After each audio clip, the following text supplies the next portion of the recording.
I was the first girl to graduate from high school.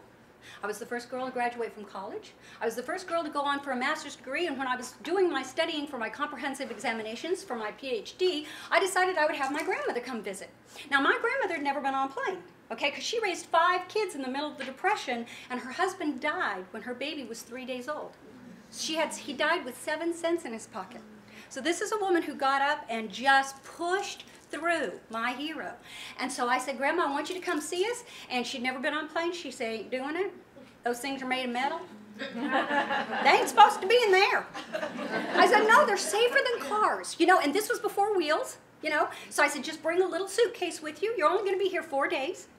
And finally got her tucked into it. Well, this was before, you know, when we could go out on the tarmac, you know, and wait. And the little planes would stop out there and they'd roll that big, you know, stairs up to the planes. And so here comes my little bitty short grandma. I mean, she was just like almost as wide as she was tall. And she lived to cook and just take care of her family, right? She comes off the plane and she won't let anybody help her with this bag. And it's only a little bag about this big. And she's bumping it down the, you know, down the stairs. And as she's getting closer, that's that red blouse, but that's purple. Well, but that's green. Well, where's that yellow? I said, Grandma, are you wearing all your clothes? She said, why, yes, ain't none of them getting dirty, but the bottom ones. She said, I'm going to get right home, I'm going to hang them up. And I said, well, Grandma, what's in the suitcase? And she said, spices. I mean, how could you go visit without taking your spices, right? I mean, that's what grandmas are supposed to do, is cook. So we took her home. She cooked this great big meal. It was just fantastic. And I'm sitting right next to her. She's at the head of the table, and I'm sitting right next to her. And we're all loving on her and telling her how wonderful she is. And she finally sat back and said, Dawn, darling, I got to ask you a question. I said, okay. She goes, you've been in school longer than anyone human I ever known. She said, you got one of them there learning disabilities? I said, no, Grandma, I have a 4-point. And with all the love she could muster, she reached over and patted me on the arm and said, honey, in this family, 4 out of 10 ain't bad. Be proud.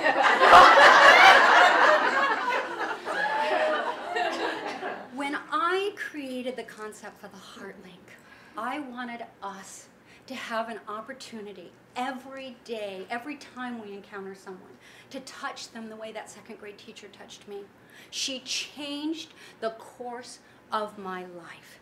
She gave me a purpose and a heart. And do you know that 40 years later, when I wrote that story in my first book, Jack Canfield and Mark Vister Hansen called me and said, we have to have this story for Chicken Soup. And I said, you can't have it because I don't have her name. Now this is 40 years later, 7 to 47, right? I said, I got to find her.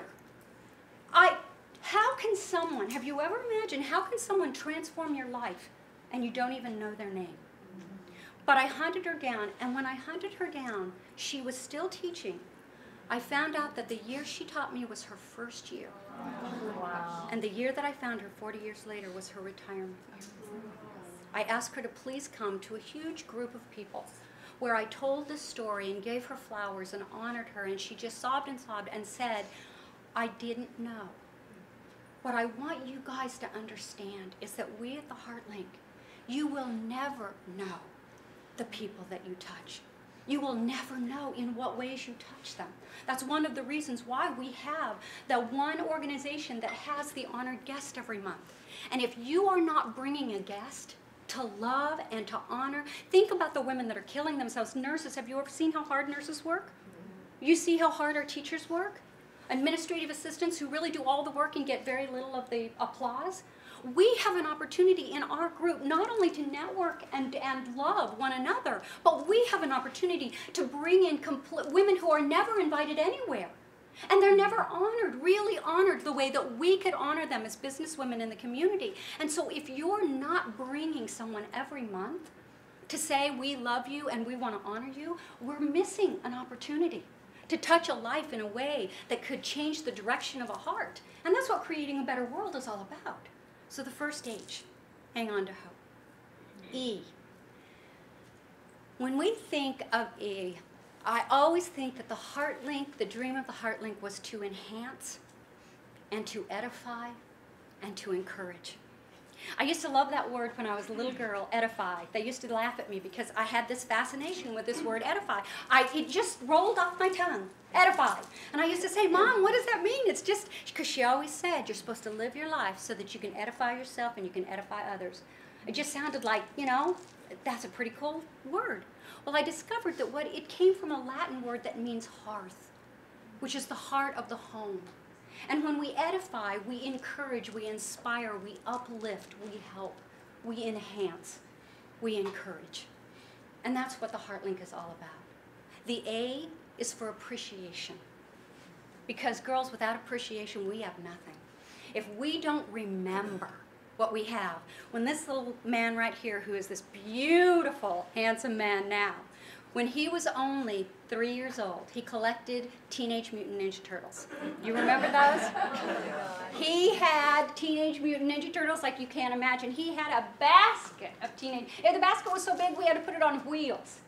But Teenage Mutant Ninja Turtles was a fantastic marketing company because what they did is they put tiny little pictures of all of the turtles on the back of the packages so that the kids could get the package and see, you know? So he came to me, he's crying, he goes, oh, I don't have 3.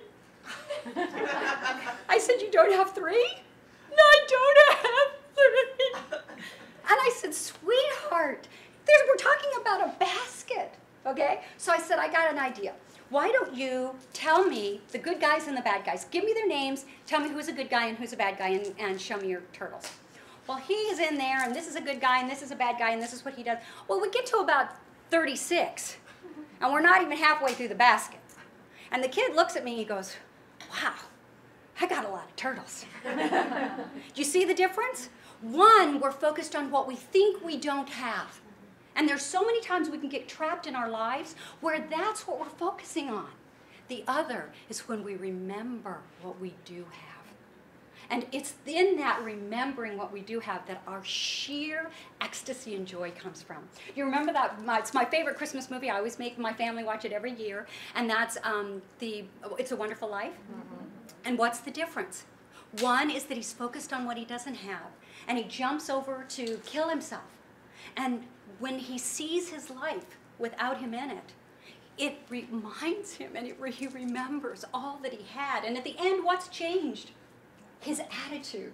He loves everything that he disliked before. And sometimes it's exactly the same in our lives. There are so many women that I meet and they will say to me, they'll call me up and they'll say, I went to one of your HeartLink meetings and I didn't get any business. And you know what? With all the love I've got in my heart, I shoot them with love bullets and I tell them, I know why. Because I'm receiving this phone call. I mean, when you call me up and you say, I went to a HeartLink and I gave 3 women business, I promise you, you'll be calling me soon and you'll be getting business back. But people can sense, they can feel what's in our heart. And when we're full and abundant and rich and we're so excited about making a difference in someone's life, they're excited back about making a difference. But they can feel when we're all about getting something that we want. You know, my older son, Tony, he just had a major trauma. He's 31 years old. He passed out in the middle of our kitchen. This was right before Christmas, and busted his chin open. He had this huge hole, and it was bleeding, and he almost broke his wrist, and he broke his jaw on both sides. And I mean, this was a really big deal. I hurt his shoulder, and we rushed him to the emergency room, couldn't figure out why he had fainted, and the reason he had passed out was because his heart was in major AFib. Now, he's only 32 years old, and they're saying, nobody this young should be in major AFib. This is very serious. Now, my son Tony is laying in bed, and do you know the question he asked?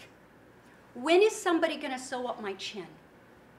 Because what's right in front of him? A huge hole that's bleeding on his chin, and he wants to know, when is somebody going to be here to sew up my chin? Do you know what they told him? Son, you have something so much bigger and more important to worry about. It's called your heart. Girls, we're exactly the same.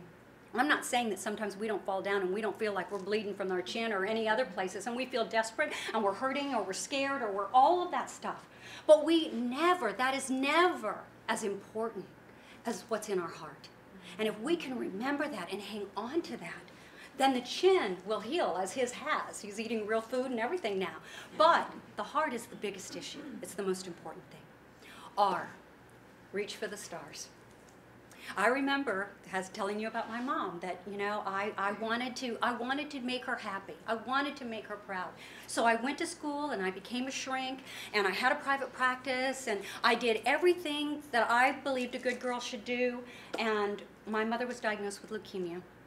So the last year of her life, I quit my practice, and I wanted to be with her. She's taken such good care of me. I wanted to take care of her. And so every day I would go in and we would talk, and I would tell her about this book. Now, this book that I was writing, I'd been researching for 6 years. It was on Someday Isle. Have you guys ever had any dreams on that island? You know, someday I'm going to write this book. And so 6 years I've been gathered, and I've been writing pieces, and I would sit there and I would read it to her, and I would talk to her, and I would talk about the research and all of that sort of thing. And she'd say, well, darling, when are you going to write the book? And I said, I don't have time. And any of you ever said, I don't have time to live my dreams? I don't have time to do what I know I'm supposed to do inside? So right before she died, she must have known that she was going to die. And she took off her wedding rings, and she handed them to me. And she said, I want you to put these around your neck. She said, I have to tell you, I'm the proudest woman I could ever be to have you as a daughter. She said, what I've realized is that you've lived every dream I had for you. But in listening to you, I realized that your dreams are so much bigger than what I could even imagine, that you've been so busy living mine that you haven't been living yours. And she says, the last wish that I have on this earth is that you write that book